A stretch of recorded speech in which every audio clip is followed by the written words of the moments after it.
Peter King joining us. Hi, Peter. Dan, there's nothing that you can't ask me that I won't know everything about. If I told you a week ago the Browns are going to take Baker Mayfield, you would have said what? I would have said I'm surprised but not shocked, because a week ago I came out with my mock draft. I gave him Sam Darnold, and on Sunday night a week ago I was told categorically, absolutely, they're not taking Josh Allen. So I figured that it was going to be Sam Darnold probably, but I just didn't know. And I think what happened, and I wrote a lot about this morning in my column, is that John Dorsey did for about 5 weeks. I mean, I think he's known for 5 weeks exactly what he was going to do. And I think until about the last 48 hours, he did a great job of making sure nobody else knew. I also look at the strategy here, and look, I don't know if Baker Mayfield's going to be good or if Denzel Ward's going to be good. I just was trying to figure out the philosophy of what the Browns were doing. Like, what was the game plan here? That you had Chubb or you had Barkley. Could you have gotten Barkley, taken Barkley at 1, and then taken your quarterback, either Darnold or Mayfield, at 4? What did you think of that possible game plan? Mayfield was far ahead of everybody. Dan, they were taking a quarterback at number 1. They weren't going to take a running back there. It just okay. They've been fooling around at quarterback for too long. I mean, the last time the Cleveland Browns took a quarterback in the top 20 was 1999. So, they've just been farting around with the quarterback too long. They had a conviction. I think the top 4 scouting people in their organization independently said that we think that Mayfield is the best guy. So after that was decided, I don't think there was ever a question who they were going to take. Now let's talk about Denzel Ward. Now, in my opinion, Greg Williams, the defensive coordinator of the Browns, told me 3 things. Number 1, that they have a video of 28 plays from 2017 where Myles Garrett is within a step or 2 of the quarterback when he releases the ball, but just doesn't have enough time to get to him. He said Myles Garrett had a really good year. It just didn't show up in the numbers because we couldn't cover. That's number 1. Number 2, Emmanuel Ogbah on the other side of the field, according to Williams, he thinks he could be eventually a Bradley Chubb type of force in their defense. And I think the third thing about all of this is they play a lot of press man coverage. And far and away, Denzel Ward was the number 1 guy doing that in the league. They plan to put Denzel Ward on Antonio Brown and A.J. Green and say, okay, let the best man win. Talking to Peter King, the MMQB.com, joining us, Dan Patrick Show. The Giants draft strategy at 2. You normally don't take a running back at 2, and Sam Darnold then goes to 3. So your thoughts on just taking a running back at number 2 overall by the Giants? I mean, I'm not a fan of it, but I understand why they did it. Dave Gettleman last year picked Christian McCaffrey 8. He strongly believes in traditional football and a strong running game. And I think he also feels like with the weapons that they have, a healthy Odell Beckham, Sterling Shepard, one of the best young tight ends in football, and Evan Engram, that's going to mask whatever the issues have been with Eli Manning. And that Eli Manning, who now will be a complimentary player and not a guy who's got to beat the New England Patriots in the Super Bowl necessarily, I think he believes that they're going to have a better chance to be a much better all-around offense. And think of it, this team hasn't had a great running back since Tiki Barber. And so I just think that for the Dave Gettleman way of building a team, this pick made the most sense. Give me your head scratcher, whatever round it was. Oh, I think the head scratcher probably more than anything else was Josh Jackson going to the second round in Green Bay. I know that sounds weird for being a head scratcher, but he's such a good playmaker. I think he's Richard Sherman 2.0.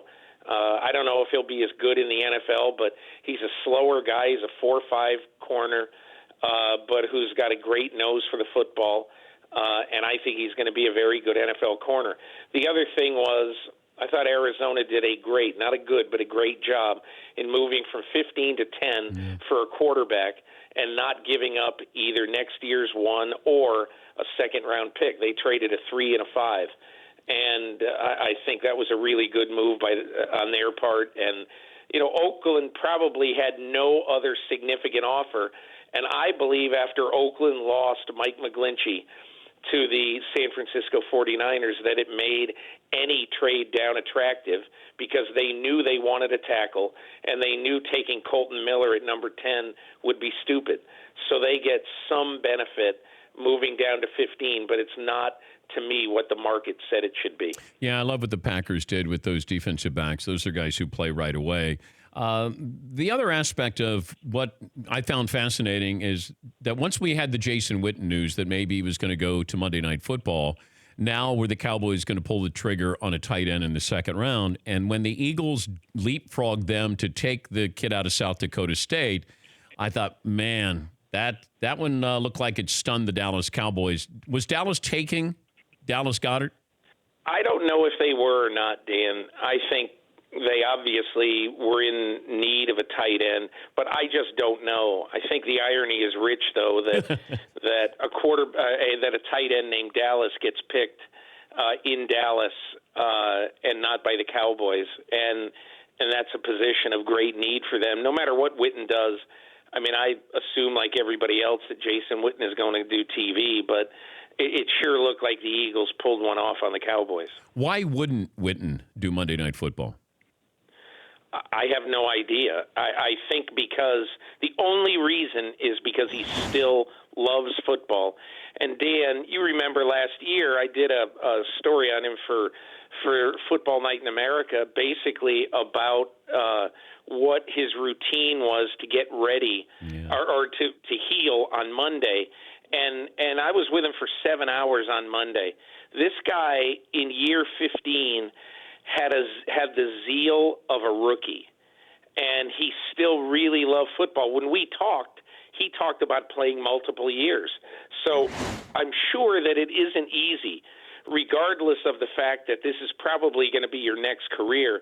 I'm sure it's not easy to stop doing something that has a finite life anyway, and you don't want to leave it quite yet.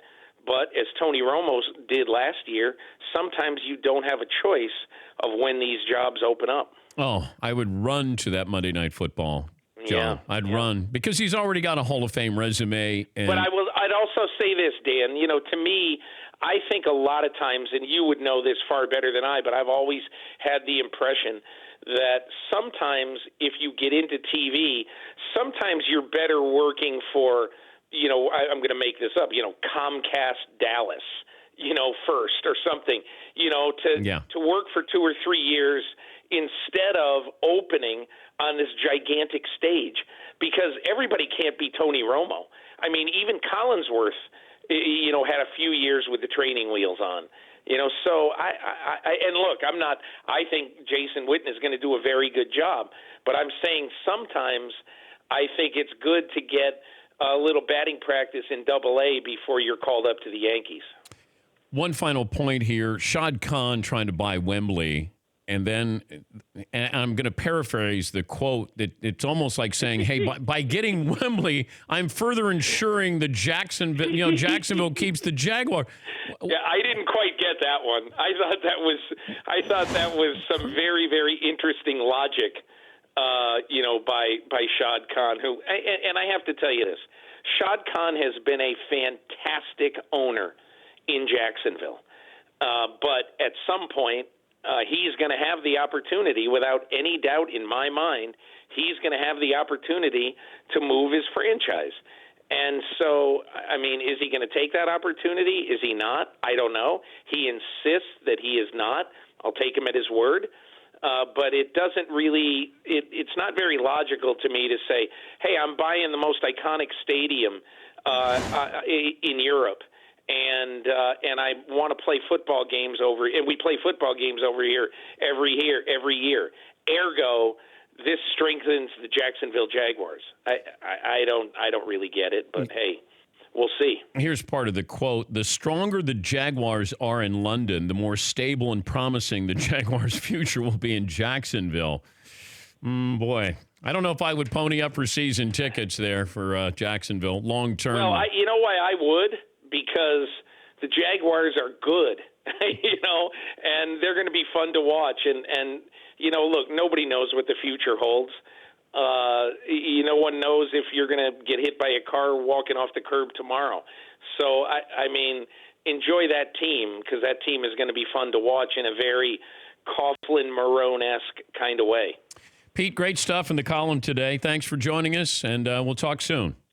All the best, Dan. Thank you. That's Peter King. Man, Peter fired up there. I think that's where you can exhale. Now he's got time to exhale a little bit. For more Dan Patrick Show, tune to Audience Channel 239 on DirecTV or download the Dan Patrick Show app.